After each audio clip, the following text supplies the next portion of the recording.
I was the accompanist for the junior high choir, and we had a performance at one of the elementary schools in the district. I think it was end of the year kind of thing, and we were going to go perform for the little kids in one of the elementary schools. And we were performing in a gymnasium. So we took a bus over to that school, and we were backstage, which was in the cafeteria there.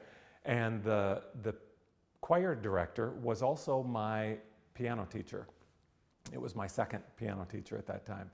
And she came into the cafeteria and said, "We need to move the piano from one side of the gym floor to the other." So she pointed at four junior high boys, you, and you, and I was one of them she pointed to because I was going to be playing. I was the accompanist. We need to move the piano. So we went out there and we started moving the piano. What we didn't know was that it was missing a caster. So it went over. And I was a scrawny, junior high kid. I'm certain I didn't think I could catch this upright piano as it fell. It just happened so fast that my hand ended up underneath the piano.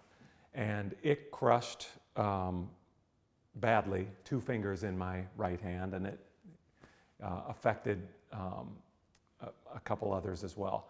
But I had a wonderful doctor here in Cedar Rapids that was a reconstructive surgeon, and he specialized in hand injuries, Dr. Grotto. And I ended up in surgery and then a year and a half of physical therapy. And I took left-handed lessons during that time.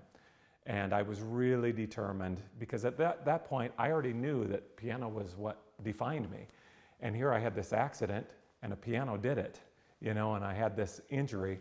And I was determined to, if I could, to recover and get back on track. And so I just worked, and I took left-handed lessons, which I'm a righty, and so the left hand was always the weaker of the two, and I think that probably did me some good. It kept my head in the game, kept me interested, and it sort of helped me focus on something that was a weakness. After that injury, as I was getting back into playing with both hands, I was determined to continue with the piano, and I wanted a grand piano. It was kind of my dream. So I marched into the Monticello State Bank and I asked for a loan to buy this Steinway grand piano that I had spotted. It was used, and I had played it, and I really dreamed that I could have a grand piano. And so with a little cosign from my parents, I got that loan, which I continued to pay off, well into college.